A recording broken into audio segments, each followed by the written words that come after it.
my colleague Samkele Maseko is standing by with the leader of the Democratic Alliance, is looking for re-election, John Steenhuisen. Sam?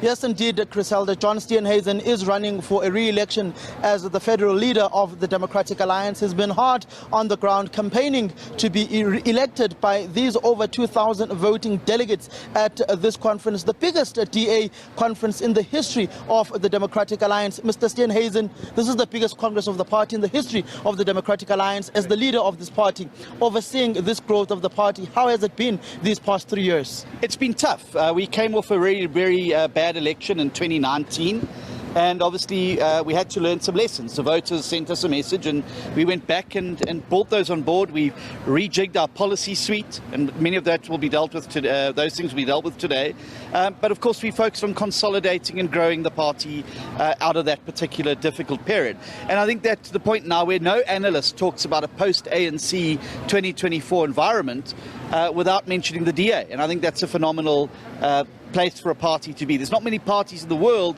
that survive a leader walking off the job and other people walking out and trashing the party, and yet here we are today, 12 points on the polls behind the ANC, and with everything to play for in 2024.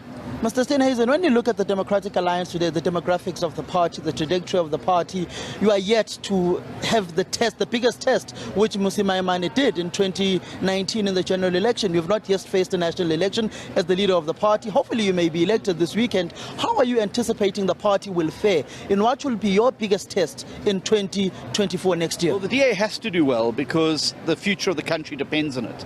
We need a strong DA to build a better future for the country. And that's exactly what the theme of this Congress is. And the stronger the DA, the better the chance of ensuring that South Africa has a shot at getting out of this terrible low growth, high debt, high unemployment, massive poverty trajectory and onto a new one that's going to be able to build a better future for all the citizens of the country. So it's going to be a big test for the DA, but I'm up for the challenge, and I look forward to taking our message as well as the proof points about where we govern to people across South Africa to give them hope in an environment of load shedding, rising crime, massive unemployment and poverty and food hunger and spiralling costs of living. The people need the DA, and we're going to make sure they hear us loud and clear. At 2:20 this afternoon, as the candidate for the party leader, you are addressing Congress alongside Mpho Phalatse, one after the other. What will you be telling these delegates here at this Congress when you have an opportunity to address them and canvass them openly for their votes? Well, I've been canvassing since November last year, but what I'll be saying today is time to look at where we've come from, look at where we are today, but most importantly, look at where we need to be in 2024. And that's at the heart of a new majority in South Africa that's going to be able to bring hope and change to all of the people. And I'm going to say, don't change your winning formula, don't change horses midstream. We've come this far. We're now at the final test next year, and let's get ready for this big move into the next phase of the DA's life, which is to become a party of national government and provincial government in more provinces. There's a proposal for a complete overhaul of the election criteria for public representatives in the legislatures and also in the National Assembly. What is this proposal that you are bringing about, and what is wrong with the current election criteria of the public representatives in the legislatures and the National Assembly? Well, we want to make sure that the process is first of all fair and transparent, and that everybody who wants to be a candidate has a shot at doing so. But secondly, to make sure that the people that we're bringing into Parliament and to the legislatures are fit for purpose. They're people who are going to, with a track record of service within the party and with a track record of delivering in their communities, so we can put them into Parliament to be able to really make a change and work excellently every single day towards improving the lives of ordinary South Africans. So the criteria, we're always looking to sharpen them up. Obviously, screening processes are going to have to be improved. As you know, we've had some issues with that in the past, and we're always looking to improve those processes, and there's always fine-tuning that gets done at these congresses. Mr. Steenhuisen, Ekurhuleni, you've just lost Ekurhuleni. There was a vote of no confidence against Mayor Tanya Campbell.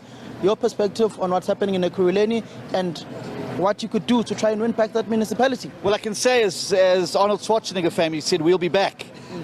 We've seen very clearly that these coalitions of corruption very seldom hold, because thieves eventually fall out, and you're going to see the same happening down the line in Joburg. just as it did in Nelson Mandela Bay. So we were out of government for a few months, and when the thieves and the corrupt could no longer share the spoils, it opened up an opportunity. Just like that's happened in Tshwane again this week. So we'll be back there. But what we do need to do is try and find a way to stabilize these coalitions, to ensure that there is stability and certainty going forward. And that's why we've put forward a raft of legislative amendments in Parliament which seek to stabilize these coalitions. Regardless of which party is in charge, you don't want instability, and certainly what you don't want repeated is a situation of that instability that you've seen there in more provinces or at a national level. So we must focus on securing these coalitions and making sure that they are focused on service delivery and not checkbook politics. The big announcement, I'm told there's a big announcement tomorrow. Can you care to share a little bit? Just a little whisper. What are you announcing tomorrow? I'll whisper in your ear a little bit later. But stay tuned. And I mean, it's only dependent who gets elected as the leader. It could be somebody else making the speech on Sunday. But I think it's time to take a serious look about what next year means for South Africa and just how important it is. And I hope that we'll be able to set out very clearly a pathway forward in an environment where South Africans are feeling hopeless, they're feeling abandoned, they're feeling insecure. And I think they're looking for a pathway forward. And as a DA and as its leader, if I'm elected, I hope to provide that clear pathway forward on Sunday. So that big announcement tomorrow is about 2024? It's about 2024. Watch the space. Coalition with a party or talks or what? Stay tuned to SABC. Thank you very much, Mr. John Steenhuisen. That is the outgoing leader of the Democratic Alliance in this Congress. Hopefully, he is seeking to be re-elected.